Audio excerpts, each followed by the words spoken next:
So yeah, a couple of weeks ago on our live stream, I did. Yeah, where's the first one?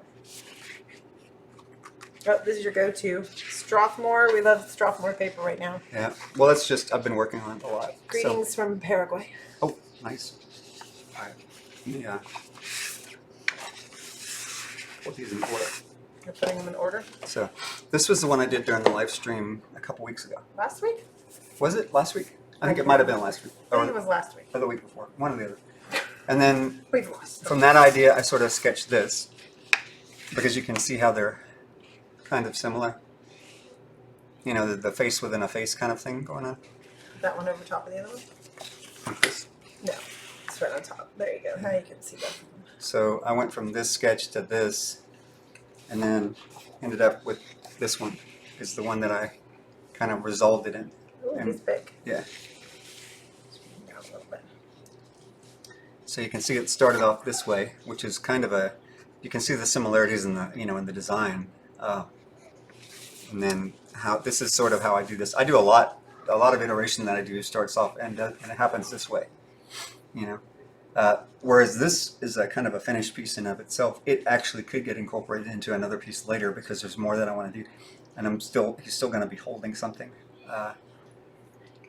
But I just wanted to show you that because it's like this is kind of the process I go through a lot when I go through a process.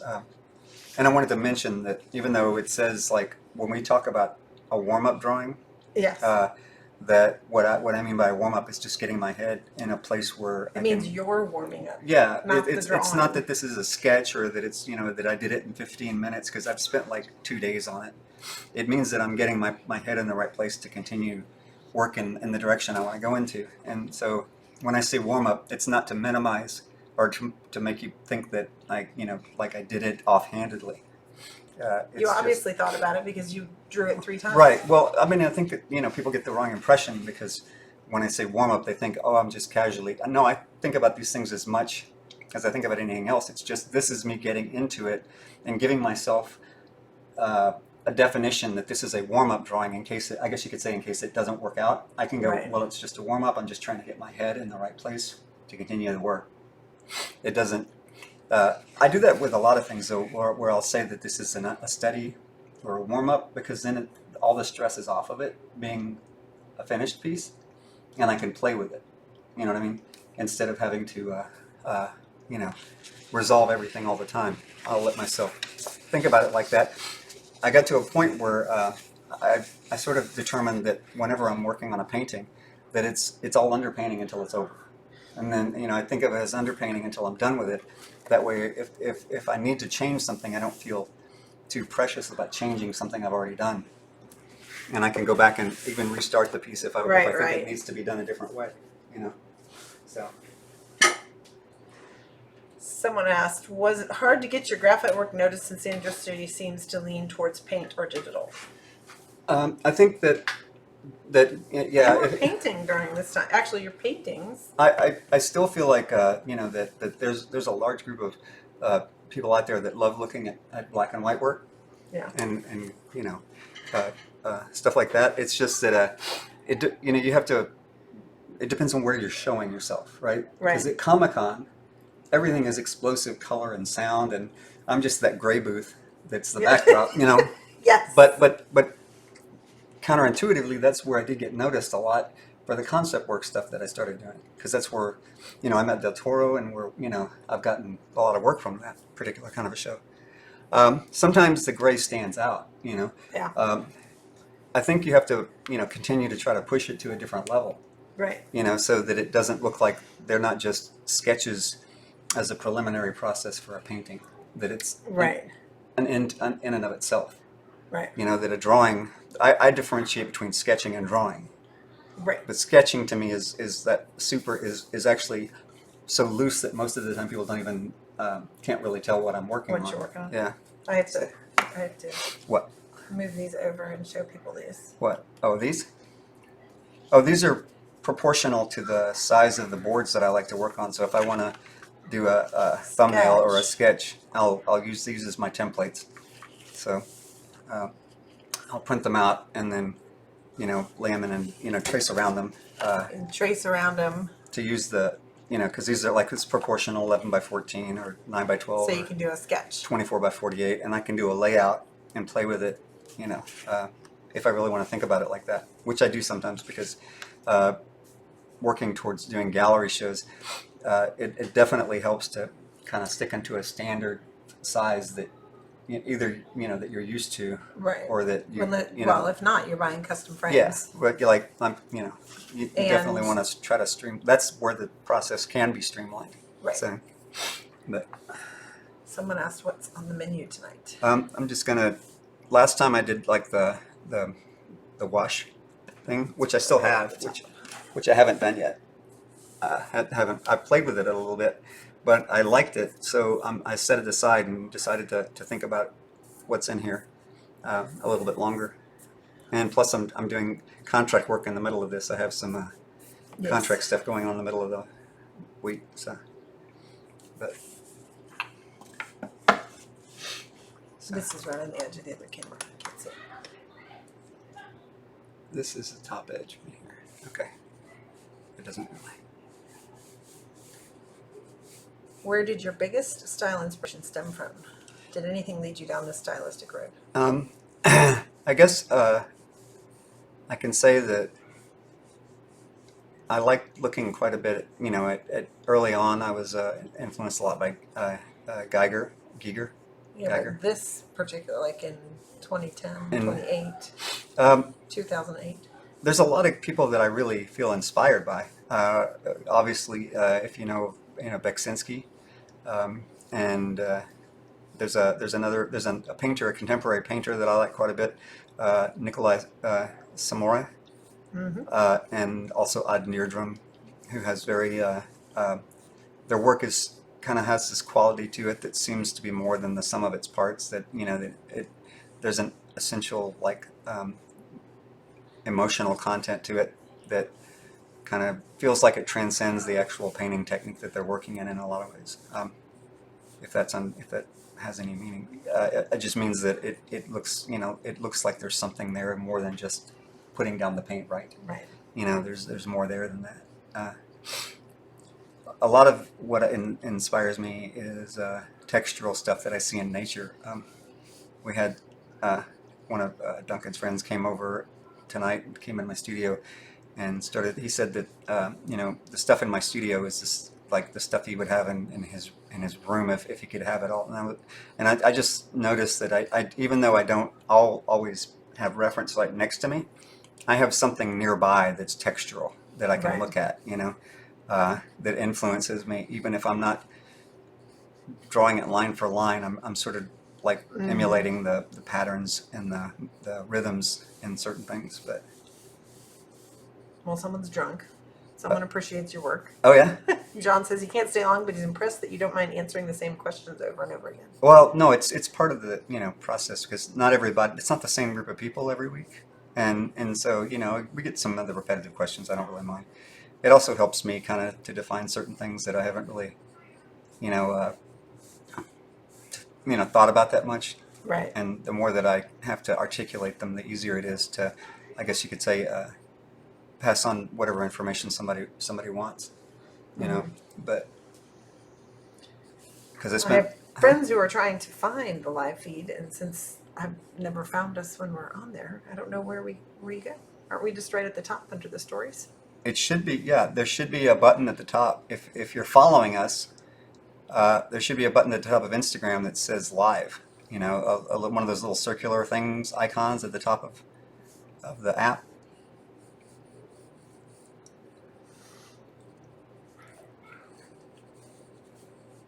But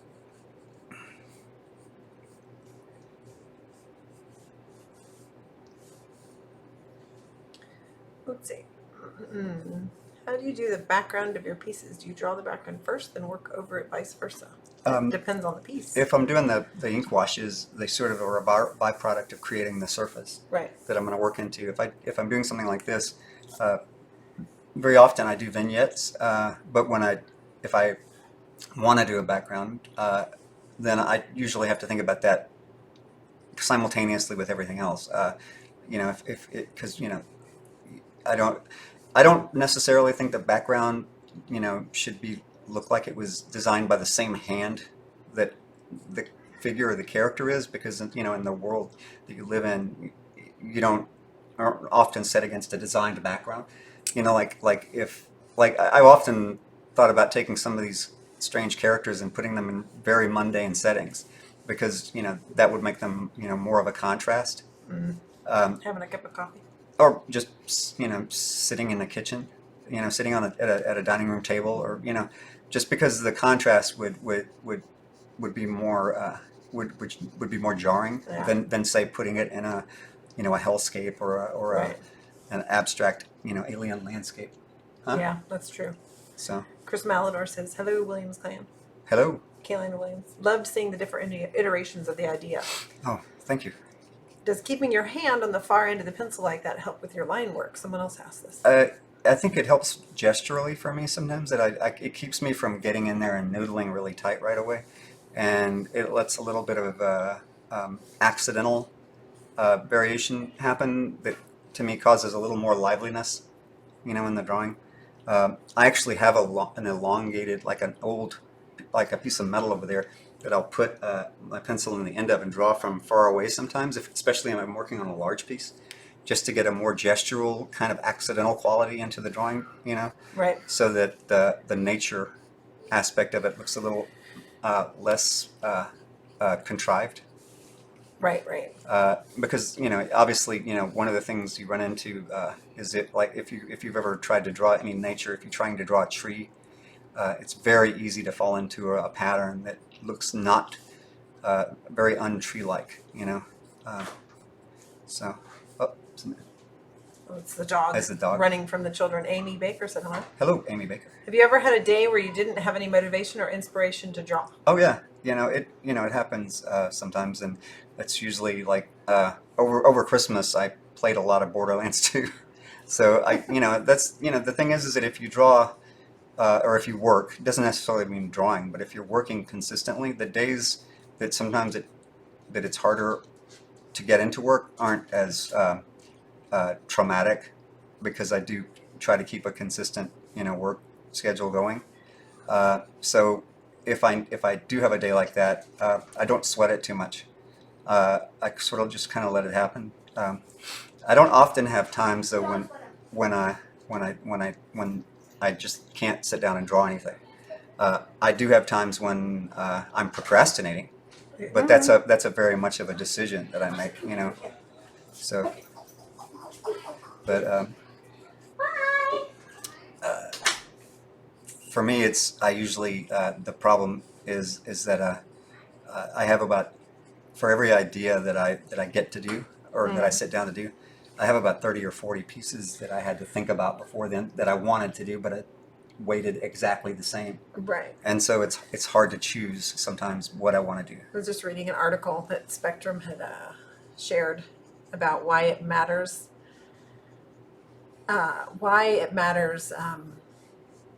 Why people care about how long it takes to do a piece. And they were talking about people who do pieces in like a day or something. Mm-hmm. But the one artist they were talking about, she'd do it several times, the piece over and over again. Mm-hmm. Me, I actually I absolutely love spending time on doing it. I don't really like working fast. In fact, this is faster than I normally work. I'm working faster for the live stream than I normally work, just because to make it a little more interesting. Just because. Yeah, well, I mean, Sometimes he would go, "Look what I did," and I would go, I can't see a difference. I told them that you would harass me for an hour. Oh, You really when? scared the crap on when I posted on my Facebook page. Did I? Because you like to harass me. Do I? A little bit. Folks pawing at the door. I know. Lovely. Oh. I know you're, when watching previous sessions, that you're a fan of pencil sharpeners. Any cool new ones for Christmas? No. Well, I got sigh. an electric pencil sharpener that it makes long, thick writing points. It's not That's right. it's not really so much for drawing, but it will make a long point that isn't very sharp. You'd have to sharpen it on a piece of Oh, that's right. sandpaper or something. But it will, like I said, make a very long point. But there's just not a lot of new technology in pencil sharpeners out there. It's just usually after I found the Kum or KUM pencil sharpeners, and the Dale, the DAHLE hand crank ones, and like the Carl Angel 5 one that I use quite a bit. Um, they don't really change very often, with the exception that Kum came out with the masterpiece. I guess it was last year, which is the metal one. Daryl says that you have them all. Yeah, I do. I have all of them. Renee French asks, "Do you have withdrawal symptoms when you can't draw for a few days?" I do. I get really cranky and irritated, and it's terrible. He does get cranky if he can't draw. Yeah, it happens a lot actually. Yes. I have to do something almost every. Not almost every day. I work every day. I don't really like vacations because one of the things that happens is if I'm forced to get my mind out of work, when I get irritated that I'm not working, but then again, it also takes me a while when I get back to get my head back in the same space it was. Right. Because everything that happens, it can change your mindset, changes the way you see things. Right. I've had pieces that I liked when I went on vacation that I didn't like when I came back. It's that kind of thing where your mindset changes. And the more that I'm forced away from it, the more that I can't stay in that one groove, and so I resist vacations. It's true, he does. How would you know? Another question. How would you know if your ideas were creative and unique or not? I know that it has a relationship with experience and looking at other artwork, but I wonder if you have another way to be creative. No, he just does them all. This kind of goes with another question down here. I often will do pieces that, in the end, I go, Meh. that they don't work for everybody except for me. You know what I mean? So the thing that I'm more whether or not I don't really sit around and think about whether or not it's a creative idea. What I do is I start working, and if it catches me and I get caught up in it, then I pursue it. The times when I've started something and it starts to slow down quite a bit. I mean, like slower than my normal pace. Like it stops. Then I know that something's wrong. That I'm trying to force something, or that what I'm doing isn't really working for me, or my head's or heart's not in the right place. Right. I tend to have slowdowns when I take on contract work that isn't really suited to me, which I've done in the past, and I try to make it's sure taking a long time. Yeah, well, it takes a long time sometimes to get to a point where you can start to say no to things that aren't going to be in the end not going to push you forward, and sometimes you have to say yes because of financial reasons and you need to pay bills, and sometimes if you get lucky and you're in a position where you don't have to say yes to everything, or I say luck, but it's luck and working hard at building your own kind of following, I guess. Yeah. If you get to that position and you can say no to some things, it starts to become addictive to do just your own work, and I've always, at least for you, yeah, it is. well, it's I've always liked doing my own work more than. All right. Well, here's a question that kind of leads into that, or bounces off of that. Do you get scared that your drawings won't come out as you expect, or making a mistake while working on it? And if not, how do you overcome that fear? The only time I even really notice that is when I'm working like this in front of people, and I go, well, I wonder if this is interesting enough, and is it going to turn into anything, or is it me just kind of going back and doing something I've already done? When I'm working on my own, I guess I've got to a point where I kind of trust myself enough that I will look at something, and if it's working, or if it's not working, I trust that I will be able to find an avenue to make it work, or I'll start over.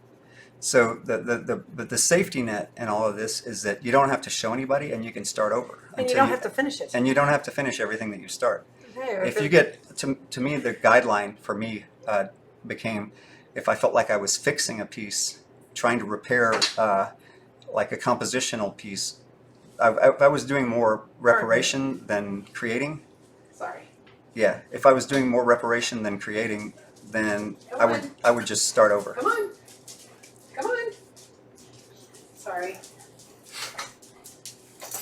have to let the dogs out. Go, dogs. Go! It's the black void. Sorry about that, guys. Well, we have that little puppy that sometimes won't go outside unless the big dog's with it. Yes. So. What do you think of mechanical pencils? You know what? They're great when I'm doing stuff that I want to keep like a super tight point all the time, because they're much easier to point than wood pencils are. You know, because with the lead pointer, you get a very consistent, unified needle point. So I have them and I use them all the time.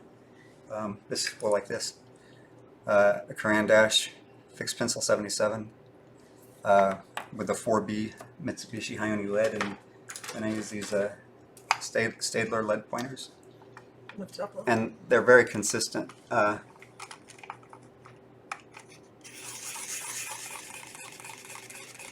Daryl's right. You have them all. Yeah, and it's a very consistent point that is needle sharp.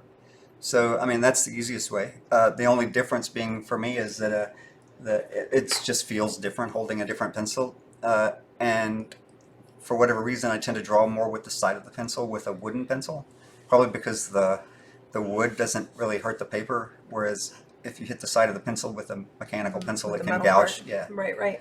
I think that's probably why. But, How long does it usually take to complete the piece's size? Could be hours, could be days. Yeah, I mean, it depends on like the intensity. Like if like Vicky challenged me one time to do Depends like on how much Borderlands he's working. No, I'm teasing. No, the So- big piece that you got done in 3 days. yeah. Sometimes I can. I mean, it depends. If I'm really intense in a piece, I'll do a large piece like 11 by 14 or 12 by 16. I can do in 3 or 4 days. I spent like a month on a piece before, which was like 20 by 30. Yeah, that's So, true. But it's that same. I know it's frustrating as a person who's starting out drawing, because many of the answers to a lot of the questions that you ask are literally "it depends," Yeah. because there's no one routine or one formula to any drawing. I feel like I'm sort of recreating my learning process every single drawing that I do, because there's always some challenge that pops up in a drawing, or some aspect of it, even with the drawing that seems like something I've done before, that creeps up in a different way.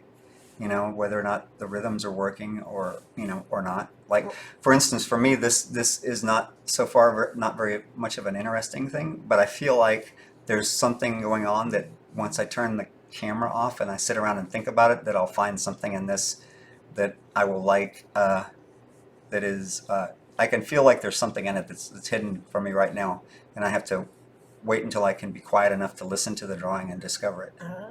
So, oh, you hear that? That's a dog beating on the door to come back in.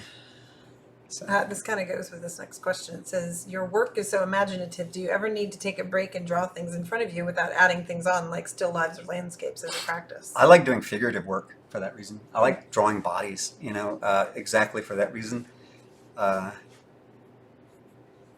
Because sometimes it's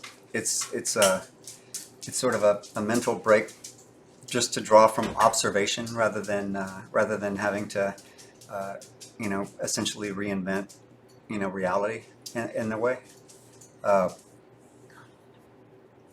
which is sometimes why in the middle of an abstract piece like something like this, I might have a very realistic looking hand or something that the character has, or the creature or the entity has. It's because it's sort of like a place to rest when all this other When everything else is moving. insanity, is moving around, So, but Well, that has the feel of the Lotus King for some it reason. kind of does, and I was thinking that too. It's very often, one of the lessons we were talking about earlier about important lessons is one of the lessons I think I sort of internalized. That I think is kind of important is that most of the ideas that I see people have are actually pretty good ideas.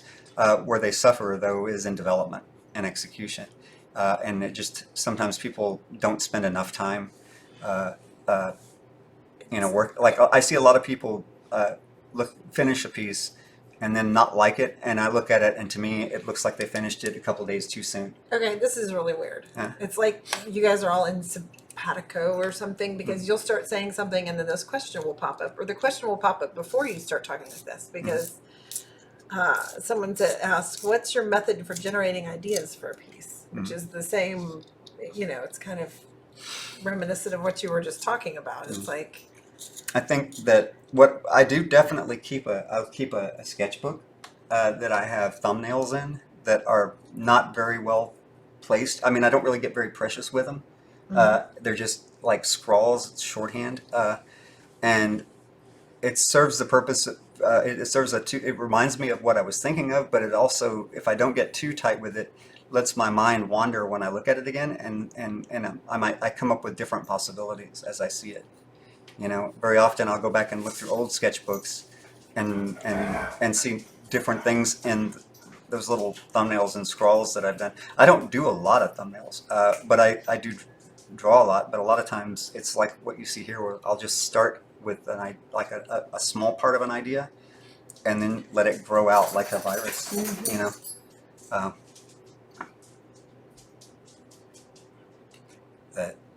And very often I'll focus on a small section early on and set the bar as high as I can on what the texture is going to look like, so that as it goes out from there, the rest of the piece has to match it. I do the opposite kind of design that industrial designers do. They start with general ideas and move towards a perfection of that. I start with like this one spot that intrigues me, yes. And then build on it. Like 2 or 3 days ago, I put up just the head, the beak, and the skull that you had there. Oh yeah, because that's all that there was. Right. I had no concept at that time that I was going to do what I did with the piece. There were some vague lines, like just around, like this one here. Yeah. 9:30. Remember, you guys can follow us on Patreon at patreon.com/AllenWilliams. Our website is AllenWilliamsStudio.com. You can get prints there, some books. I have some sketchbooks there, and some originals. Got to get some new originals up. And then our YouTube channel, these will stay up for 24 hours, this recording, and then it'll go on the Patreon page. And then it will go on our YouTube channel, which is at Allen Williams Studio also. So he just mashed out his head. Oh, I just killed the high contrast stuff. That's all. Because a lot of times, if you're doing something, if something looks wrong, it's too high contrast based on the light, the value scheme.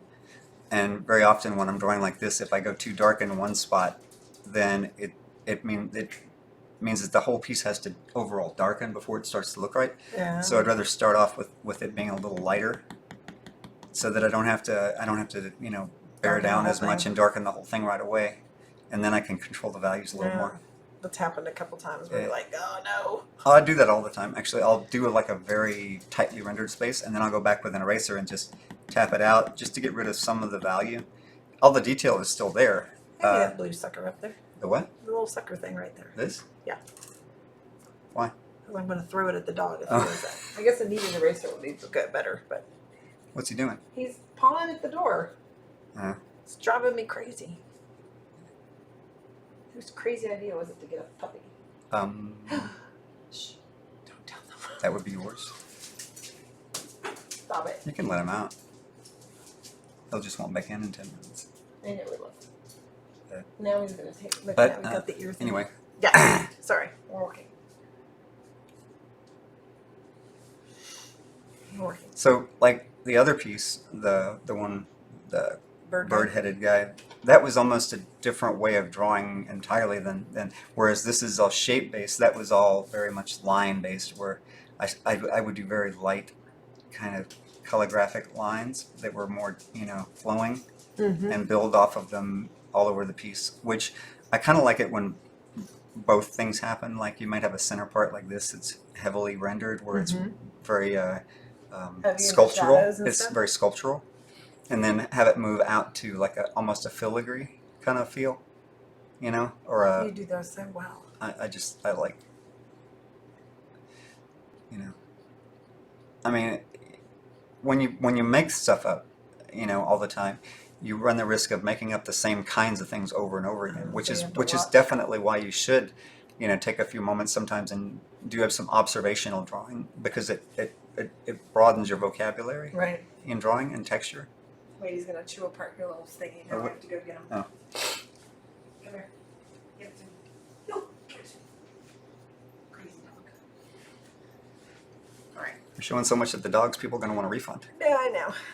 What? People are gonna want a refund. What is the best pencil brand you have ever tried? And also, Tombow Mono 100s. there you go, Tombow So- Mono 100s. And what so kind of mediums besides pencil and graphite have you tried? I like oil and acrylic and watercolor, and I like them all. I really love I love oil. Is my favorite after graphite. But I consider the graphite washes as part of graphite as well. Right. Even though this is an entirely different way of drawing than this is. This is all additive, and this is almost always starts off as subtractive drawing. Starts to subtractive and then Yeah. goes. So, but,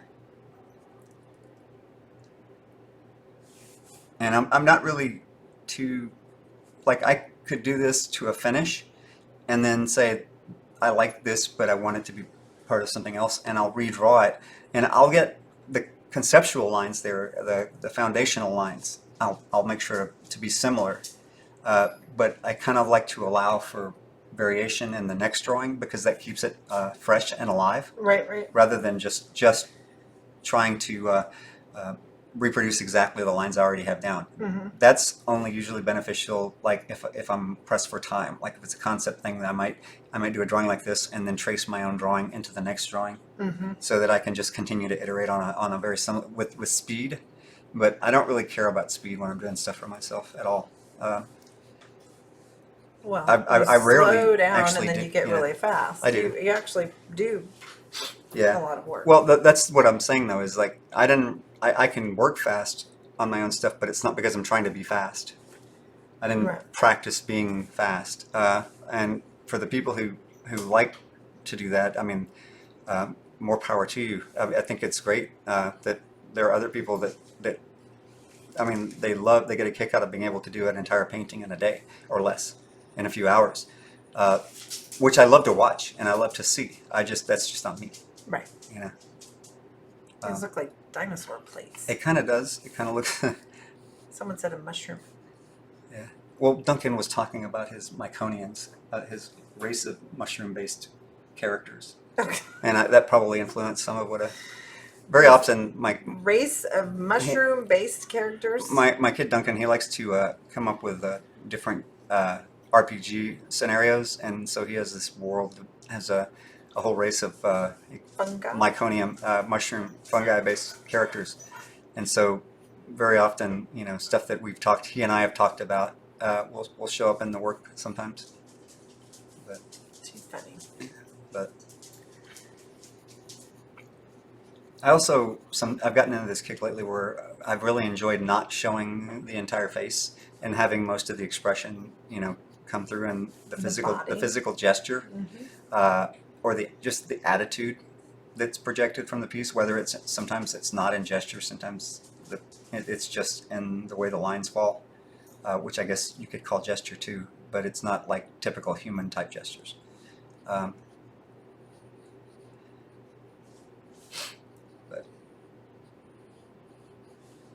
Very nice.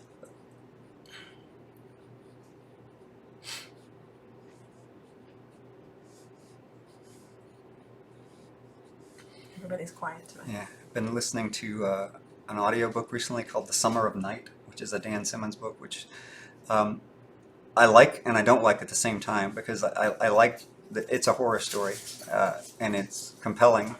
But I've grown used to like having strong female characters in books too, Yeah. and it's like there's no it doesn't seem as realistic to me, because when I was growing up and I would go out and play as a kid, it was a mixed group of people. Right. Whereas in this book, it was set in the 1960s, and it's sort of like the boys only play with the boys, And the girls only, are they fighting? No, he's just running back and forth like a psycho dog. Sorry. But it's a good story. It loosely Sorry.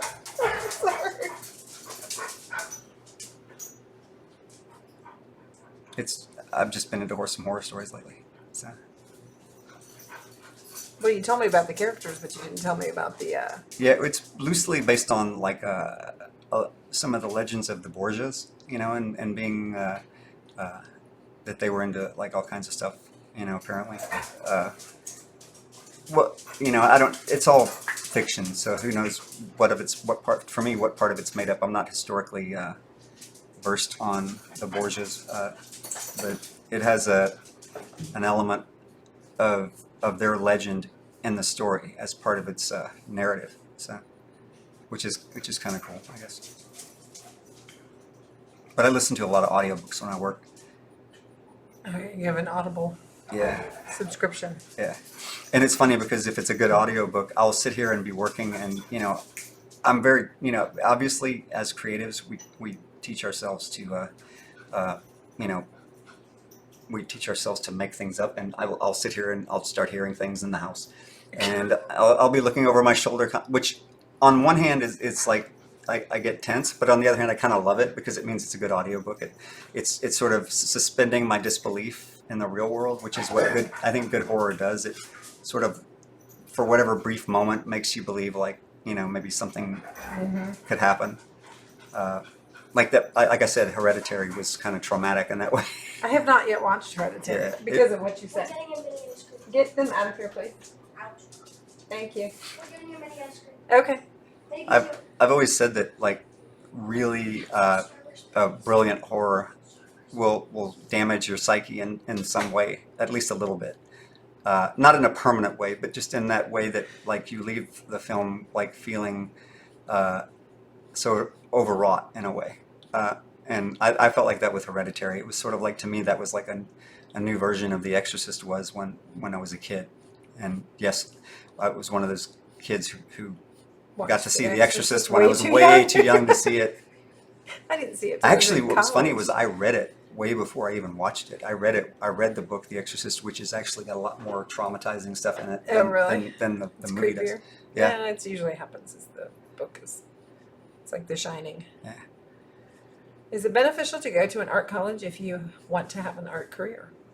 I guess it kind of depends on the kind of. I mean, if you're going to do anything in art education, I think it helps. Any kind of art school helps for particular processes. If you find a teacher that's teaching something you specifically want to do. I had a couple of years of college.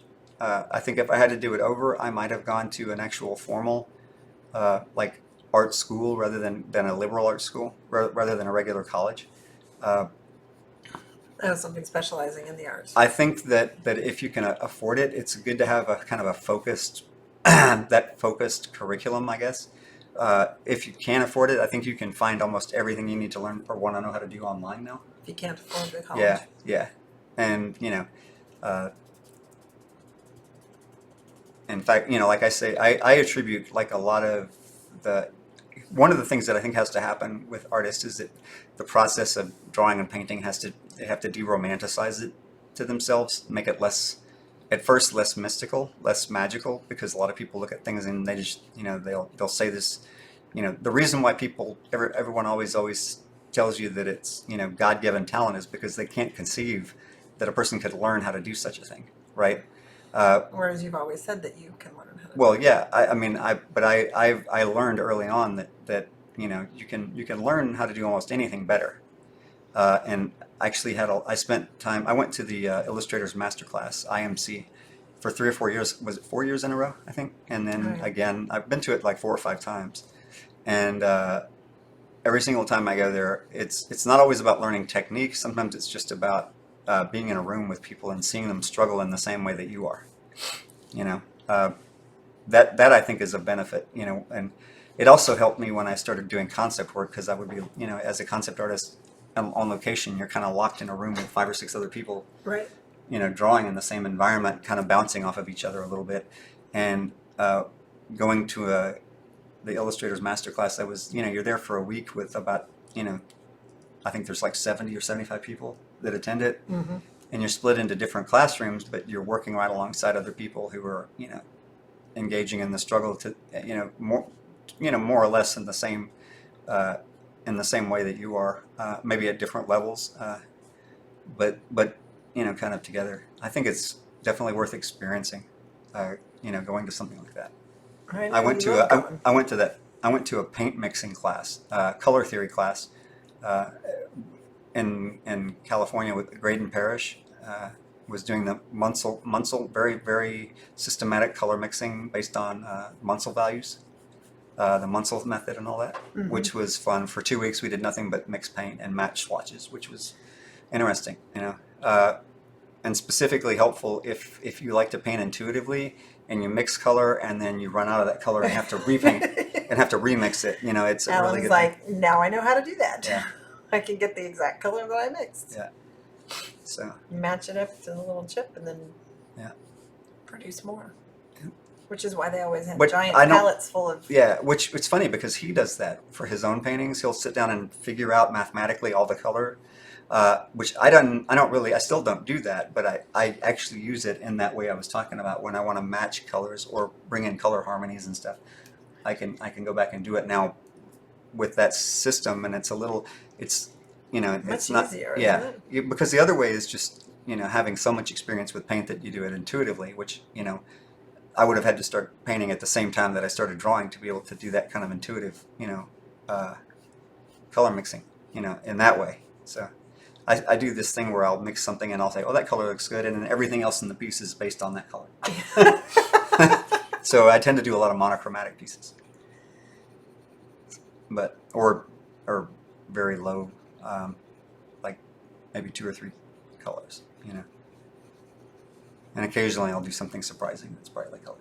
Yeah, I like the paintings. I like your paintings you've been doing. Your art is stunning. Looking at how you're drawing, how do you prevent smudging? I don't, obviously. Look, see, over here on this side. All over there. All I do is, but see, it's so light that I know at the end of it, it's not going to be noticeable. And any place on the drawing that gets smudged that I don't erase is going to be lighter. That this smudge is lighter than the value that I'm going to put down there anyway, so it's not going to show up too much.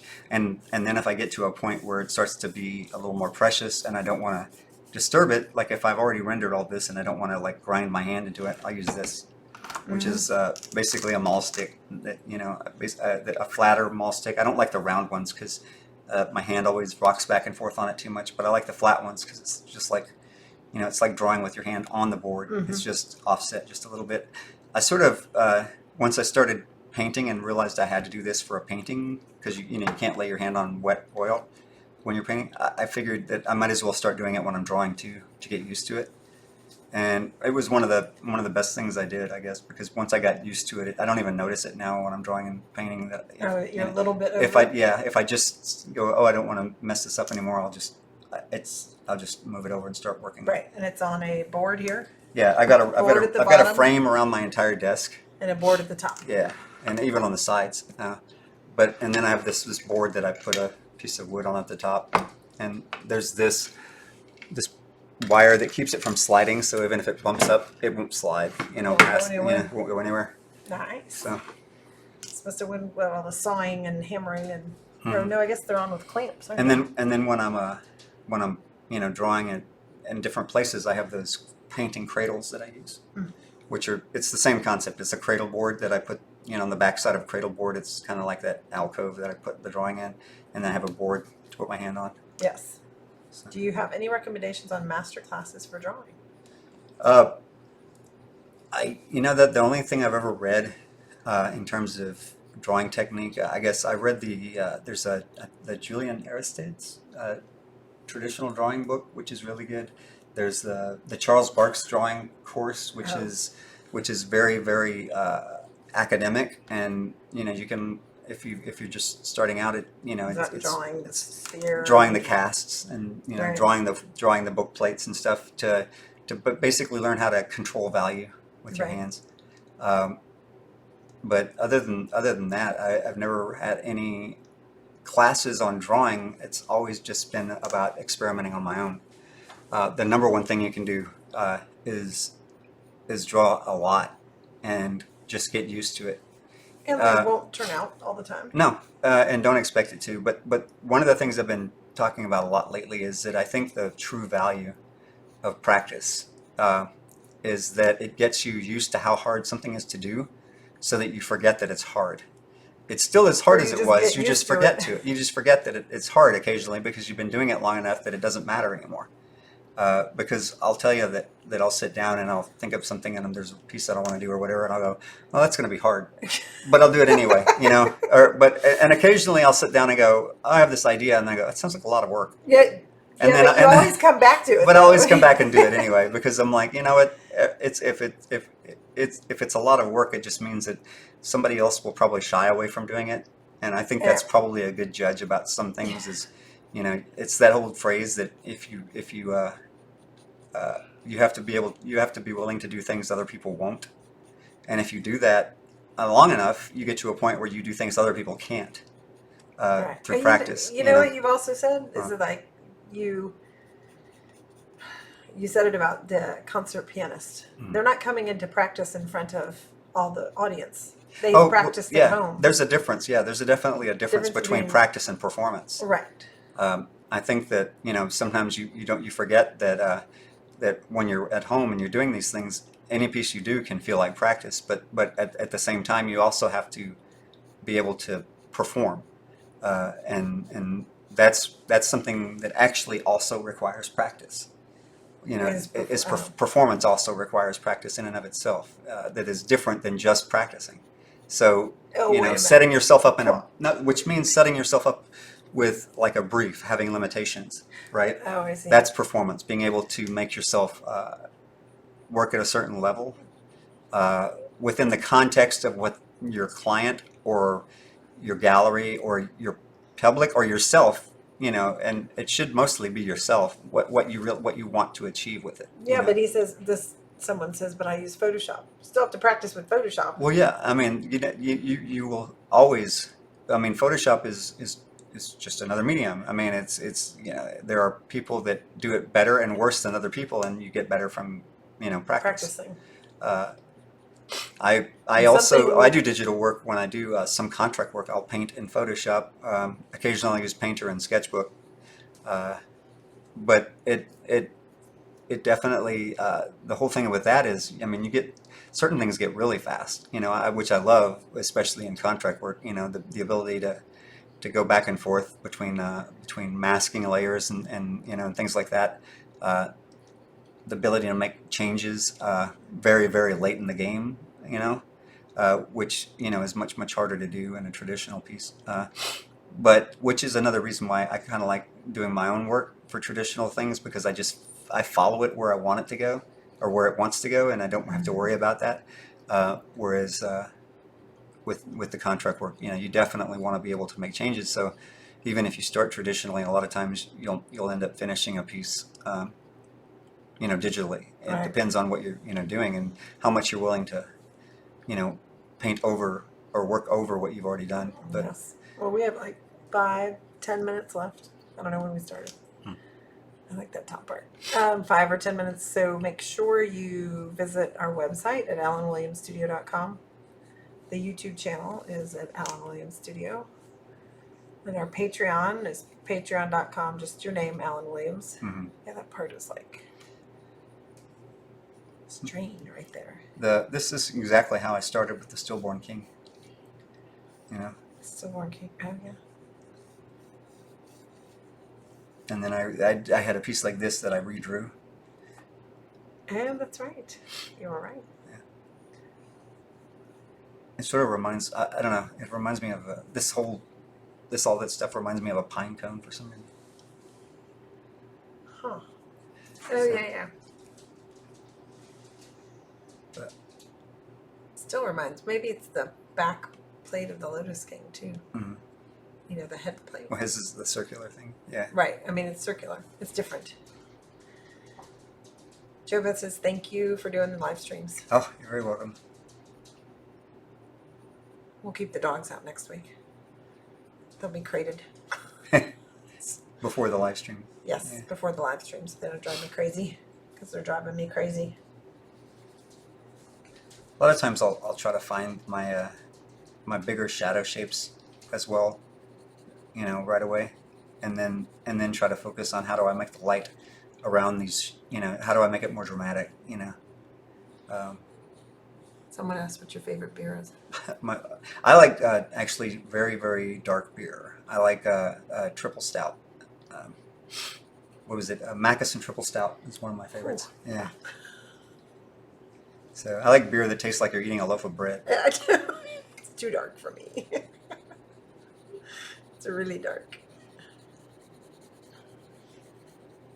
And I like Lagavulin, Scotch, and Lafroig, and Ardbeg, and Balvenie. But I don't drink any of that very often. No. Coffee. You drink lots of coffee. Yeah. I have ruined several drawings or paintings by not knowing when to stop. I guess it comes with practice and experience. Have you experienced this in the early days? Oh yeah. Yeah, I've had pieces where I've, definitely overworked them, and they tend to, it's just, that just comes with getting to a point where, luckily, well, I mean, like sometimes Vicky will walk in and say, "You're done." In which case, sometimes I'm like, "Yeah, I guess I am." And other times, though, I'll keep working on something, but see, you just get sensitive to your own, process, because there are times when I've had pieces that didn't really come together until the last 10 minutes of it. That's true. You know? Then you do it and you go, "Whoa, stop." Yeah. And if I didn't take it to that last, 10 minutes of drawing on it, it would, because some drawings can win or lose with a single misplaced stroke. I mean, I know it sounds, weird to say that, but it's true. There are sometimes very little things that cause drawings to me, that cause them either to work or fail in my own things. And if I sometimes wonder, it makes me kind of wiggy sometimes, because I go, if I hadn't been tenacious and stuck with it for that extra, hour, Then it would never have turned in anything, What were the name of the books again? The books. There was, I think it's not the Natural Way to Draw. That's a different book. It's the Traditional Drawing by, I think it's Julian Aristide, and the Charles Barks Drawing Course, which is a big book.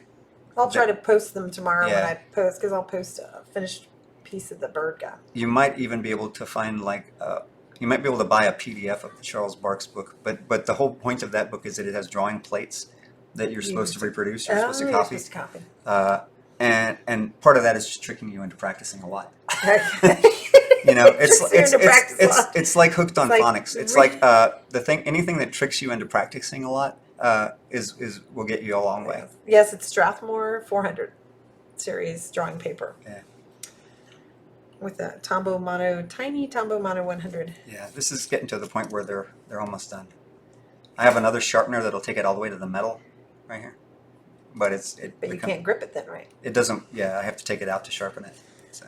They're saying thank you for the live streams. Oh, you're very welcome. So. Thank you for inviting us into your process every Saturday. Thank you guys, because we just hit 200,000 this last week. Oh my gosh, yeah, I forgot to say that. Yeah, we just hit 200,000, and there's like 200,000 people following you. Yeah. That's crazy. And I'm just thankful for that. Yes. If anybody takes the time to look at anything that we do as artists, it's remarkable, given, people have to deal with their own lives all the time, and they come on here and spend a few minutes, having fun with us. That just makes my day. Yes, absolutely. So.